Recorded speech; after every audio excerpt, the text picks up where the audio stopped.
think the situation in Lebanon now, I can say, is a bit wild, at least from what we are seeing on the ground.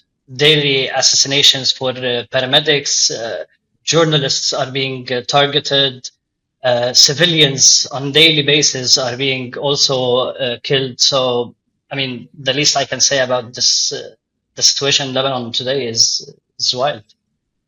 My name is Jihad Jneid, and I'm a Lebanese journalist that works for Sky News. What has it felt like? How much of the atmosphere has shifted since I was there with you in March? The thing is that with every day passing, more and more uncertainty to the situation is spreading around. Israel is insisting since the beginning to attack zones that are not related to the war, which makes everyone nervous. Everyone that are considered in safe places are nervous. Displaced people, more than 1 million displaced person that had to leave their houses, considering that they were unsafe. But feels that everywhere in Lebanon is unsafe. 2 days ago, the Israeli army targeted an apartment in Shuwaifat. That's not Dahiya, that's not South, that's just Beirut. So yeah, I would say everyone is really nervous. You cannot know when you are safe and when you're not safe. Was that strike in Shuaifet the one that killed a mother and two children? Yes, this is it. The Israeli army claimed that they did a precise attack, assassinating a commander, a senior commander in Hezbollah. I don't know if this woman and her children were the senior commanders in Hezbollah, honestly. I mean, they're liars and they lie about everything that they do. So they kill sort of with impunity, and it has become so exhausting. It's been a few months of you just completely covering this war. And recently, you were in the South. Can you walk us through your reporting in Nabateeh? Well, in the past week, I spent my week basically in Nabateeh, embedding with paramedics. Specifically, they were Nabateeh paramedics.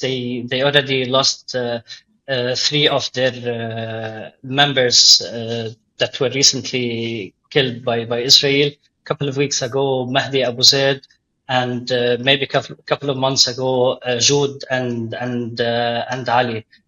Um, we were reporting and basically living with them, spending time with them to see exactly what do they do, what challenges do they face on daily basis, what does it look like to be a paramedic covering a war against with Israel. So, what was important about that piece for you? Like, how was it embedding with these paramedics?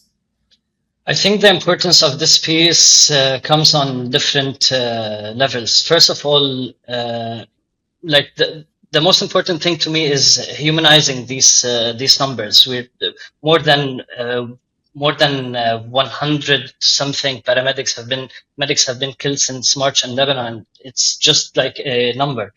The most important thing to me is humanizing these people, seeing who they are, how do they spend their times, what are their normal life, how does their normal life look like.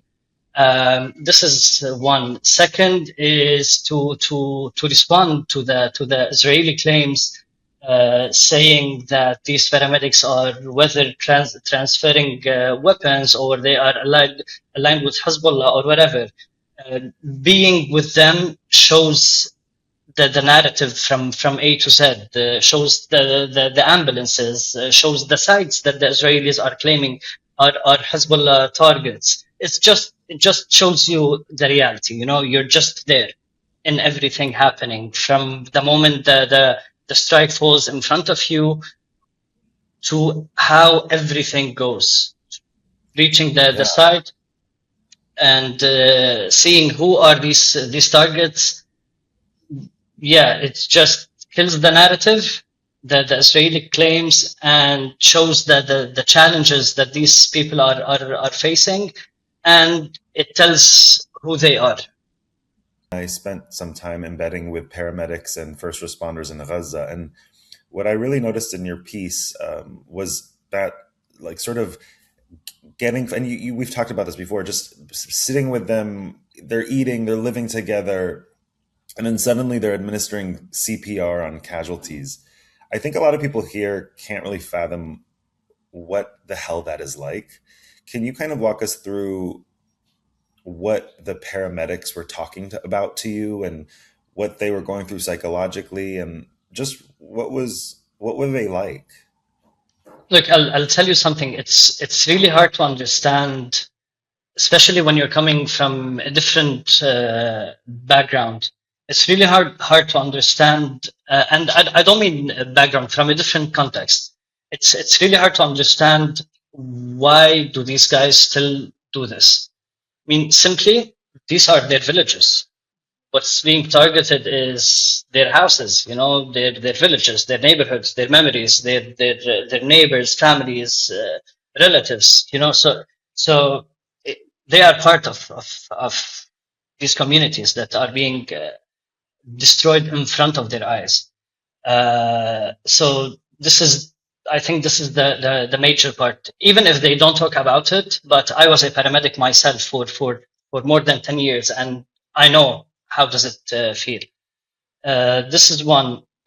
Two, the fact that they have brothers, or let's say comrades, that died in front of their eyes.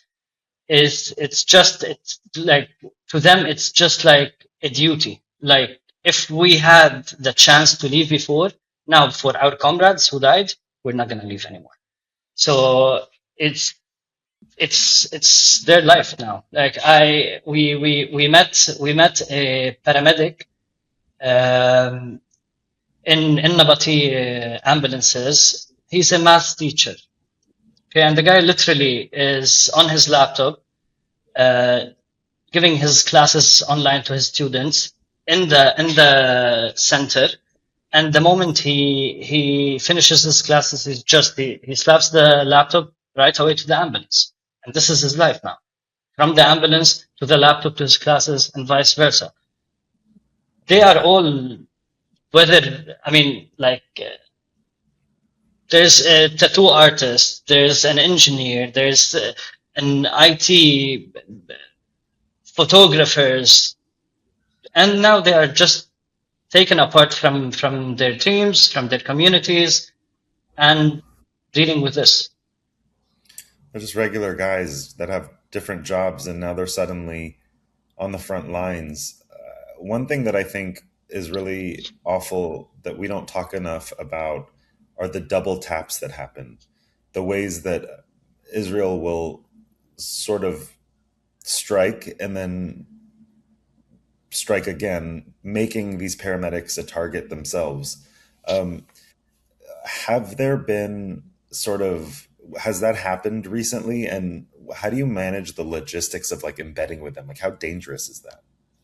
So yeah, it's happening. Like, I don't want to say on daily basis, but on regular basis, it's happening. Last week, paramedic and photojournalist Ahmed Hariri was killed in a triple tap. Actually, he was in the team rescuing two civilians that were targeted by a drone. When the first ambulance came, they targeted the ambulance, and when the second ambulance came, Ahmed was there, and they just targeted Ahmed on the spot with his colleagues for sure. The thing is that this is not the only example. We have many examples that are documented. The only weapon that these paramedics have and healthcare workers have today is their GoPros. They literally mount GoPros on them wherever they go. And it's just to prove that they were killed in this way. So, and this is their only weapon at the moment. And it's just happening every day. Like maybe a month ago, 5 taps on rescue workers, first team after the other. The first team came from Islamic Health Association, arrived to the site. They got targeted. Al-Risala ambulances came afterwards to rescue Islamic Health Association. They got targeted. And then Nabati ambulances came. They also got targeted. And then Al-Najdi ambulances came. And imagine like a rescue team after the other coming to rescue each other. It's just like there's nothing that can describe what these guys are passing through. Also, Israel has been striking the southern suburbs of Beirut. When I was in Tayoun in March, they were striking Dahi nearly every day, but it's been about 3 weeks since they did it last. What does it mean to you that they're back to hitting Beirut? How do you kind of square away this escalation? What's going through your head? I think it's just like a tool that they use. The thing is that people now are very used to the idea of being displaced and having to leave under pressure. People really cope to this situation, having to go back and forth to their houses all the time. Like traveling between wherever they're displaced from in Beirut back to the southern suburbs and then back and then back. And it's kind of like a dangerous risk every time. I remember interviewing people in tents. They don't want to be in tents. They don't want to be on the side of the streets. They don't want to be in shelters and schools. They want to go back home. And then suddenly it's always just a risk. That's what you mean? The thing is that the Israelis are like insisting on punishing everyone. You know, it's kind of like a social punishment, let's say. Collective punishment. It's a collective punishment. Whether the communities that are from south, or the communities that are from Dahi, or to the communities that they got displaced to, or the communities that are not concerned about the entire thing. They just want everyone to pay the bill, and we know how the Israelis does this. With Afif, with every single evacuation order we receive, we know it. There's a family that's going to be wiped now while evacuating. Yesterday, it happened. In Bekaa, 2 days ago, it happened. There's a family that's being wiped out every single time there's an evacuation order while evacuating. You know what I mean? This is just like how they used to distribute aid to Gazans. You know, they wait for them to come and they just kill them. It's just similar mentality, different context, just the same brain. Same people, same villain, same enemy.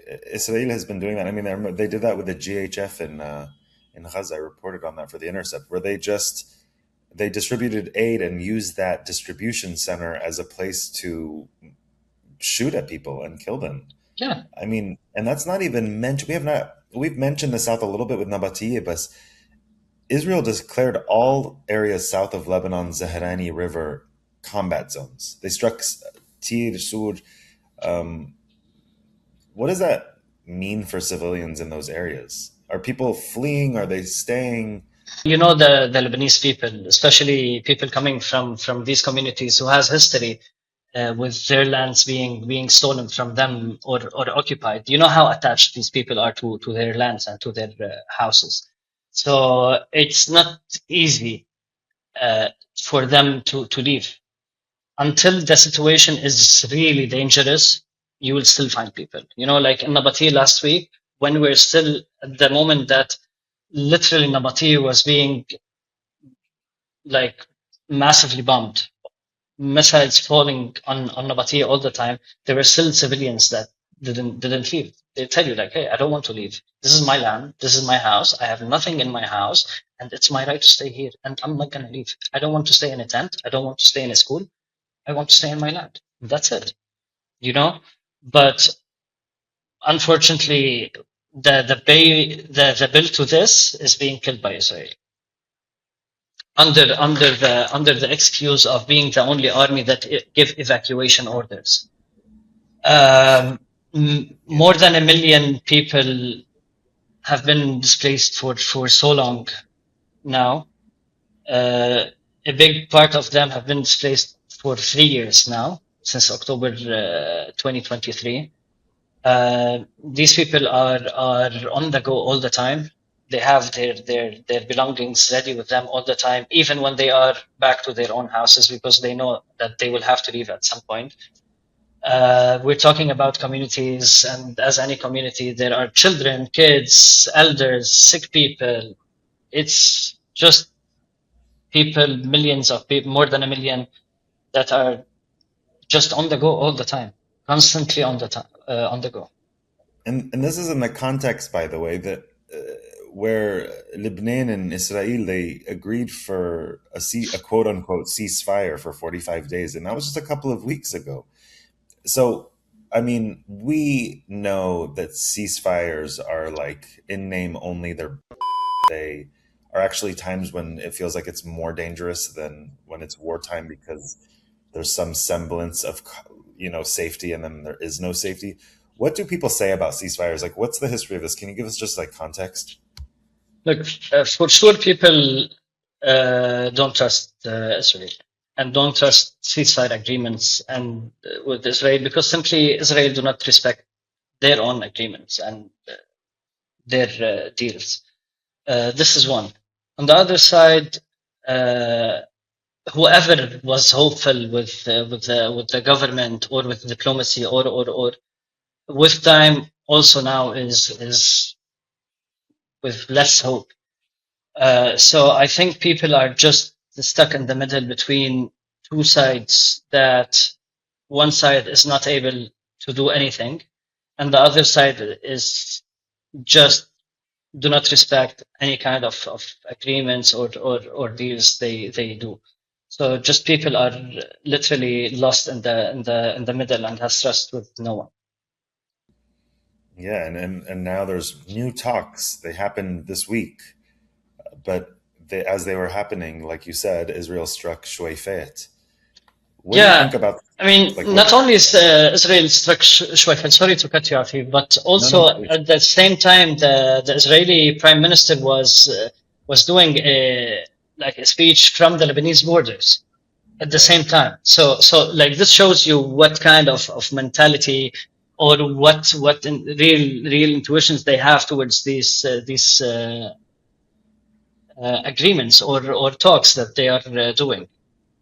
Yeah, they've been trying to make Lebanon, the Litani, the northern border of Israel, since before Israel was even established. So I think that it's really, you're talking about a farcical negotiation when you have a group of supremacists who very clearly say, like, half of the South is theirs, actually. Like, half of the South is actually their country, which Yeah, just makes it feel like the whole thing is just and a this lie. was an agreement that was part of a deal that was done a couple of months ago, talking about the so-called yellow line, and Mm. now we're somewhere else. We started from 5 points. We jumped into 15% of the country being chopped, and this is from one side.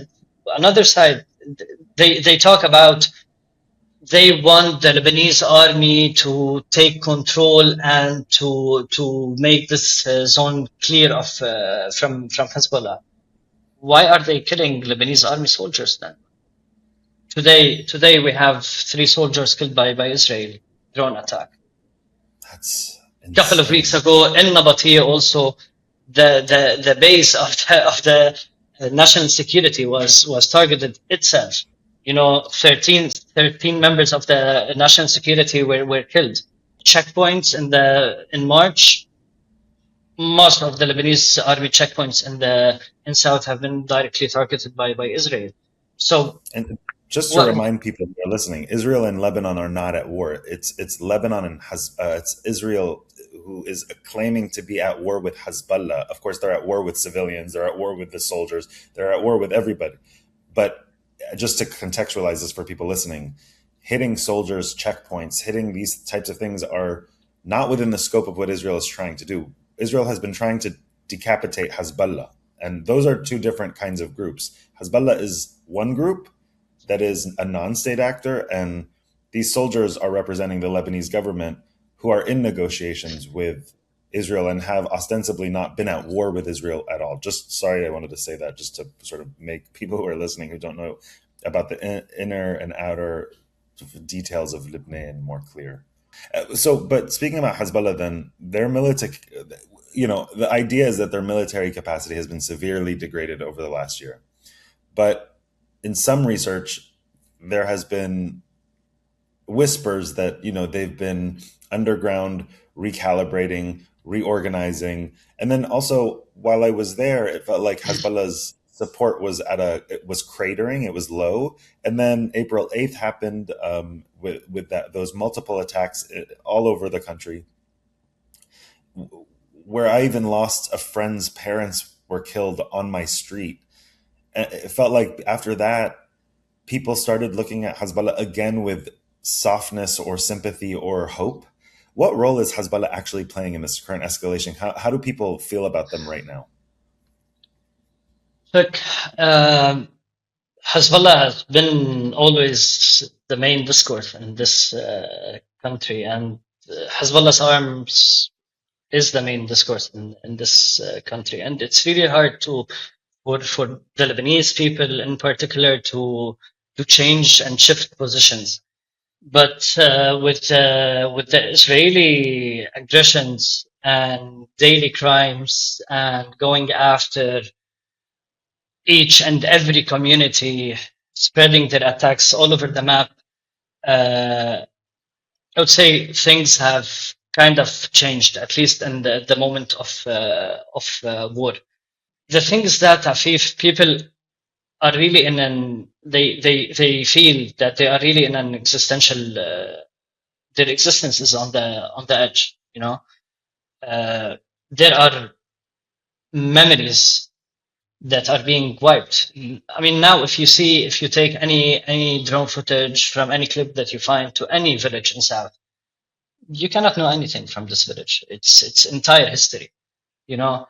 So people It's people erasing. They're erasing our culture. They're erasing our country. everything Like, everything they are erasing mm, everything, and people are really, as I was telling you, on the go. So people are really busy with their daily life, with how to finish this day with the least damage possible, where to go next, what to do here.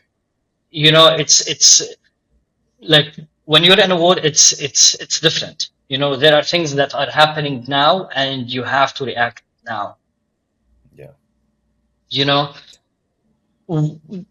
definitely there are different opinions, 100%. But this is happening now. People are being slaughtered now, and yeah. What's your opinion? What happens? What do you believe is going to happen next? What are you going to be reporting on, and what should we be looking at when it comes to Lebanon? The problem is that every time, and we've had these conversations together a lot. Um, you cannot really predict what's going to happen next. Right. Right. Yesterday, or actually 2 days ago, the word was like going to sleep on that the deal between the United States and Iran is just done. It's over. We woke up on something completely different, and this is happening all the time. Everything can shift in any direction in any moment. I personally believe that the Israelis are gonna keep on going harder and harder, because at some point they know that there's a timeline that is gonna end, Mm. and they need to make sure they keep the scene as bloody as possible, because they believe that this is how the image of victory looks like. It's a tactic of destabilization. Yatik elf afi ya Jihad. I'm so appreciative of you being here and talking to us and just walking us through what you're going through and what the country is going through. We will have you on again, and just stay safe in Lebanon. Thank you so much, Afif, for having me. Please, let's stay in touch, and you have to come soon. يلا. يابا عفيف مع عفيف السوني على الام لو اجتمع عند الام مع عفيف مع عفيف السوني لو اجتمعت لو مع عفيف السوني على الام لو اجتمعت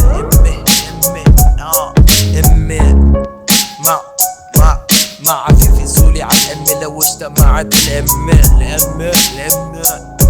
يابا عفيف